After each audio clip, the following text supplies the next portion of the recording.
All right, we're back with another special segment for you. Our special guest is a multi-talented artist and author of a new book, and she's here to talk about her famous dad and her crazy life. It's the one and only Deborah Presley. Brando, hello, how are you? I'm fine. How are you? I am doing great. Such an awesome book you have here. We want to Thanks. tell everybody about it. And of course, your famous father is Elvis Aaron Presley, the king of rock and roll. Look at that. So please tell us all about it and how your mom finally revealed the news to you and how that affected your life. Okay, well, my parents met for the first time in spring of 1954 in Charlotte, North Carolina. My mother lived 3 doors down from a recording studio, and she spent a lot of time there because she was the only child. So one day, Gene Smith, who is my father's first cousin, and my father showed up at the studio, and there was an instant attraction between the two. He was 19, barely 19, and she was 14, almost 15. And there was just an instant almost you could call it a recognition of each other on a soul level. They just hit it off, and they both loved singing. They were both only children. And so they met in 54. She didn't see him again until June of 55, and that was in Mississippi. And he was playing country fairs and school gymnasiums, of all things. And she spent some time there and came back with me. And so she became pregnant. And then in July, she married a local boy that really was in love with her, that had lots of money, because my father had nothing at the time. So maybe not the best choice, but in the long run, it all worked out, because in October of 55, while I was still in the womb, Colonel Parker set his sights on my father, and the rest is history. And so they kept it a secret from me, thinking it would protect me. And my mother was married to someone else, and a devout Mormon, and had other children that I love very much. And it was just the only thing that could be done at the time, was to keep me a secret even from myself. So So, that's the so you story. And you figured you were consummated on that Mississippi trip when she went to I'm sure that I was. I'm visit him sure that I then? was, because You were pretty much born actually, about 9, 10 months after that. exactly. I was conceived in June, early June, and there's only a certain time frame where that could have happened, because he was in Texas and other places. And when I went to court with the estate, they said he was nowhere geographically anywhere near your mother. This is the estate that Priscilla was in charge of, to protect Lisa, of course. And then I got a record deal without singing a note, and ended up in the archives in Nashville. And I found a book called Elvis Day to Day. And sure enough, he was exactly where my mother said that he was. But my mother was kept it all so close to her. She wouldn't even talk to me about it. I just knew that she knew him, and he was a wonderful human, and she cared about him since before he was famous. But when you're a child, you don't know what that means. I just thought everybody knew him. Yeah, what an incredible story. I mean, obviously she was very young and Priscilla was very young when Elvis met her. So he obviously had attraction to young ladies. Well, I think back Today that then it would be was a very, whole, very controversial. well, that's true, but a lot of things are controversial today that people, I mean, back then in the South, it was not unusual. It was actually legal to get married in South Carolina at 14, if your parents signed for you. So it Yeah. was a whole different world then.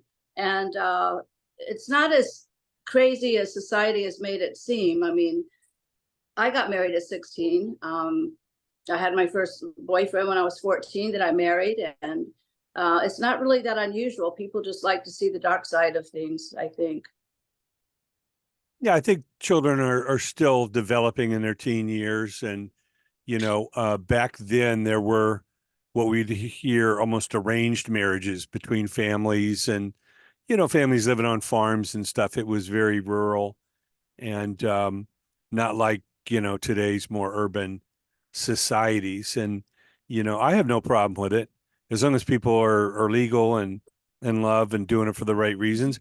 I know, like I told you before, I just spoke to Jerry Lee Lewis's Yeah. sister, Linda, and there was a big controversy early in his career because he had married a young girl, and it turned out it was his cousin. I believe it was Yeah. second cousin, but it almost destroyed his career. They pulled his Pretty record. much. Yeah, they pulled his song off the radio and all of that. And he had a turbulent life, and it led to, you know, his nickname, the Killer. I mean, he was, very raucous live as your father was. Those founding days of rock and roll really formed what today is commonplace. We have, rock performers and hip hop performers and even country performers that are very outrageous and raucous in their live act. But That's true. prior That's true. But prior to I don't think, Elvis, yeah. But, and he was very attached to his mother, and he was very emotionally, it's not, I mean, there's not that much difference really between 15 and 19. And like you were saying, I mean, our brains aren't even completely formed to where until our late 20s. So it's not, I mean, not that there was any brain problems, but it was just a different time. And there was nothing evil about, what happened between them. And I know people want to make it that, but it was a common thing, for teenagers to be in love. As a matter of fact, Life magazine went to North Carolina the summer I was conceived and did a whole story on teenagers going across the state line to South Carolina to get married. I mean, there wasn't a whole lot to do then, we didn't have the internet, and you kind of loved whoever was nearby. And yeah, it's just sort of sad how society wants to paint him in that light when that's not the point.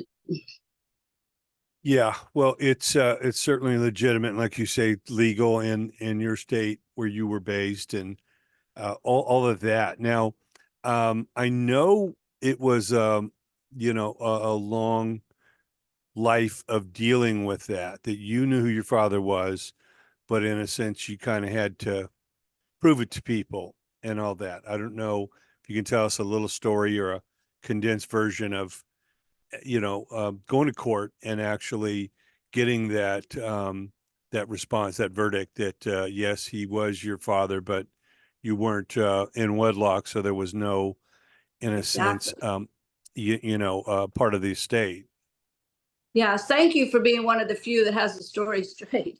Actually, like I said, I don't think my mother would have told me until I was older, and I was just barely 21. And she later told me they were waiting until I was, older. But I had no intention of going to the press at all. I didn't even know how the press worked. I just thought, magazines showed up at the grocery store or whatever. But when I got to Hollywood, and I came because I'd read a book by Larry Geller, who was my father's, one of his best friends and his spiritual advisor. And that book brought me to Los Angeles in 1980. So fast forward till 1988, and I had married a Hollywood hairdresser who did all the rock and roll hair, from Ronnie James Dio to Paul Stanley, and was just a rock and roll hairdresser on Sunset Boulevard. I married him, and one day he just came home and said, "You're going to be in the magazines next week." And I'm like, "What are you talking about?" And he said, "They bought your story." And I'm like, "I didn't know you could sell a story about your life."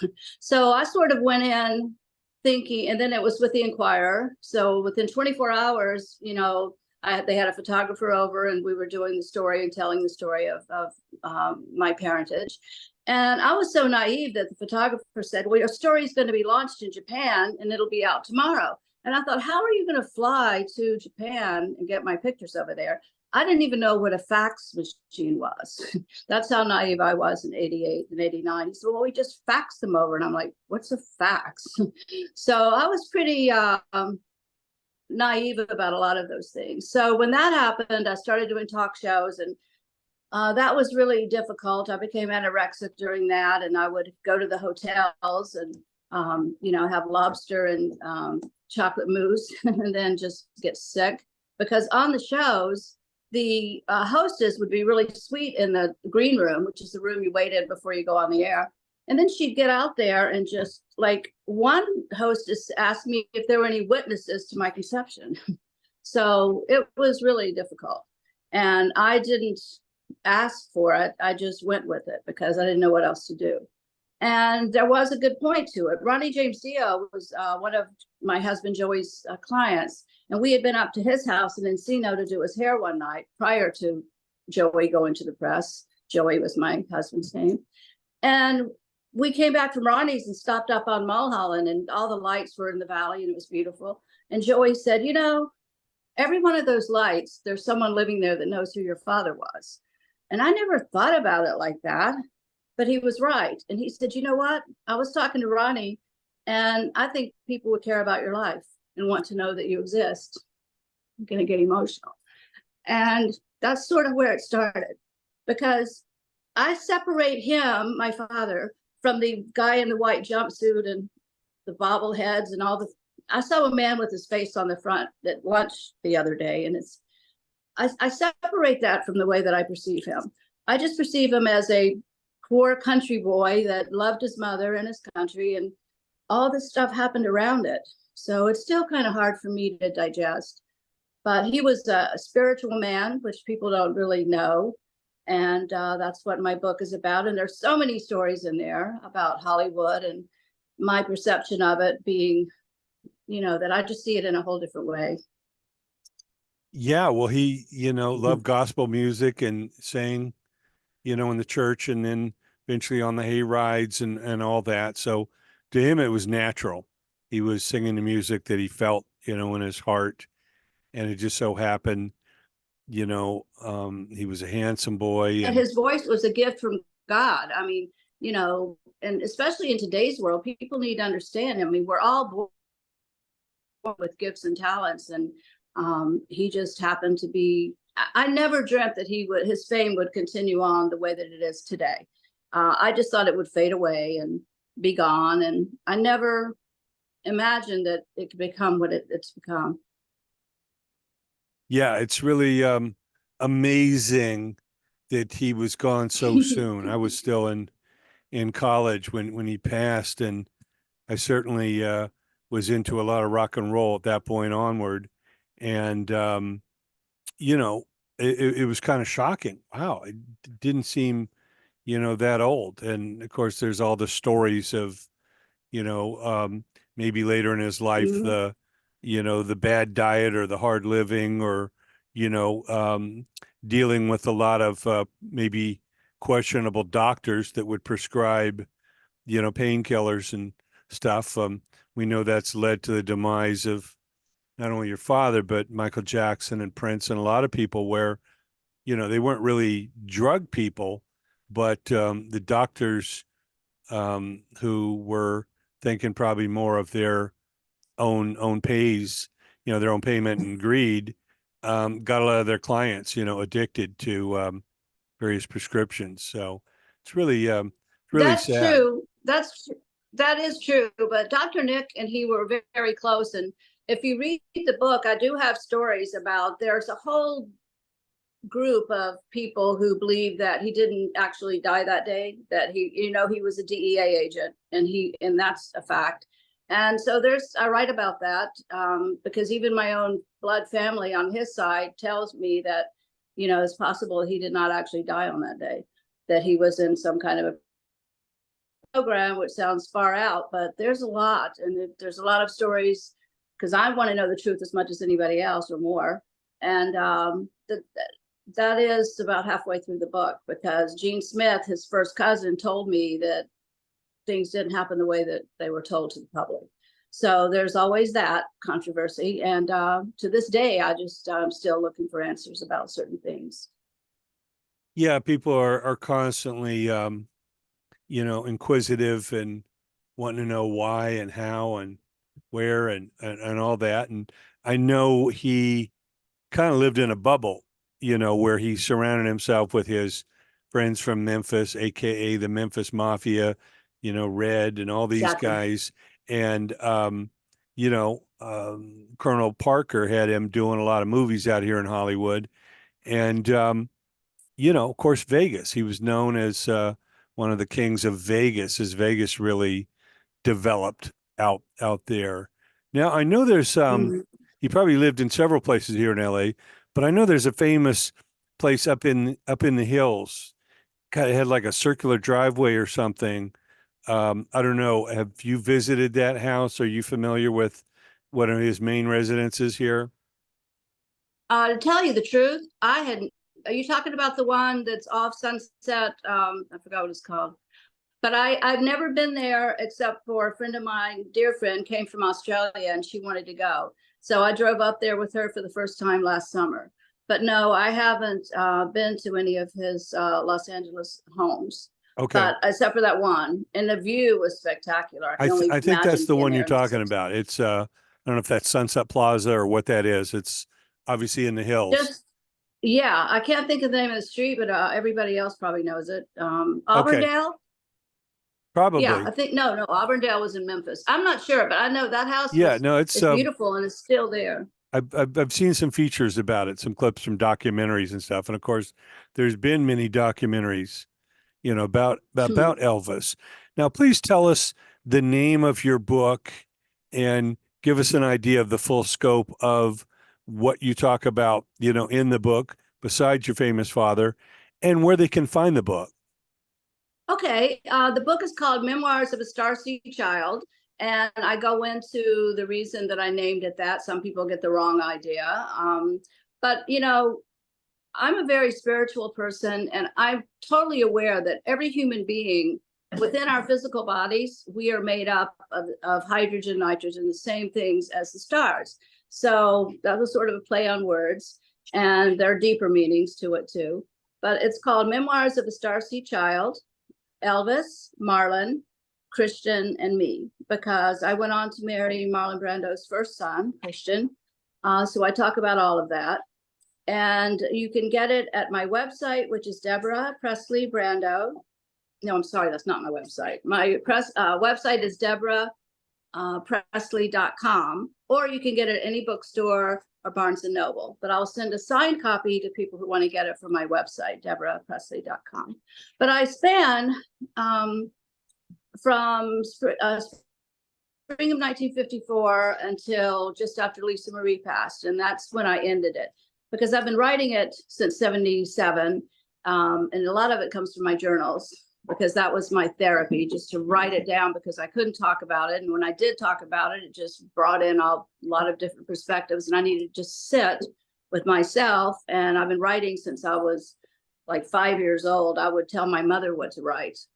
So I've been a writer all of my life, but it's the way that I process things. But it covers, there's like celebrity stories that were just a part of my natural life.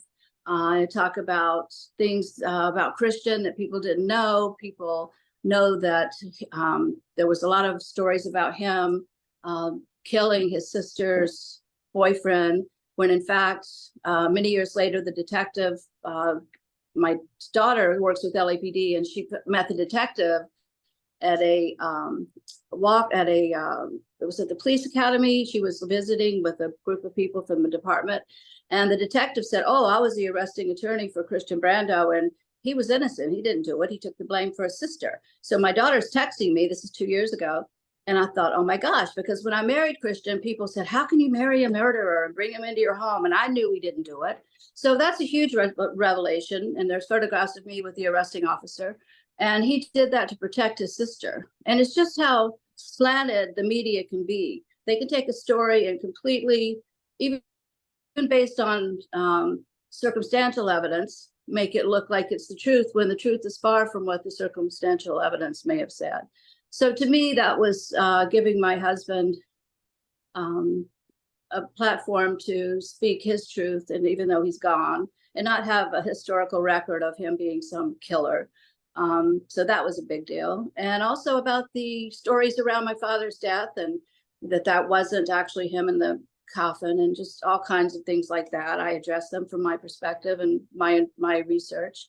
And it's just really a story about faith, and believing that no matter what happens, God prevails, good prevails, everything happens for a reason.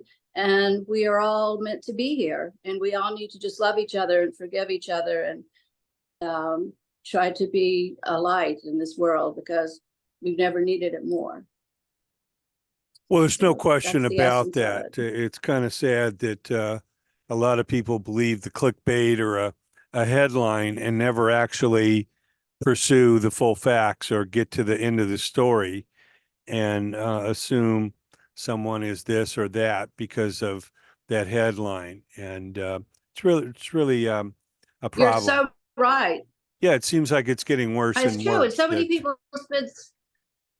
It is, and so many people spend so much time, like even hating Priscilla. She's going to be in Burbank this weekend, signing with the Dallas crew at near the Burbank airport. And I have friends who are going to be signing books there. And I'm thinking, I'm going to go. And I really feel sorry for her, because there are women that spend all day long hating her online. And I'm thinking, can't you go to the homeless shelter? Can't you go help somebody? Can you just reroute that energy? Instead of hating a 78-year-old woman who's lost her daughter. Anyway, if all of that energy could be turned for good, even just walking out your front door and smiling at somebody, it would change everything in the day.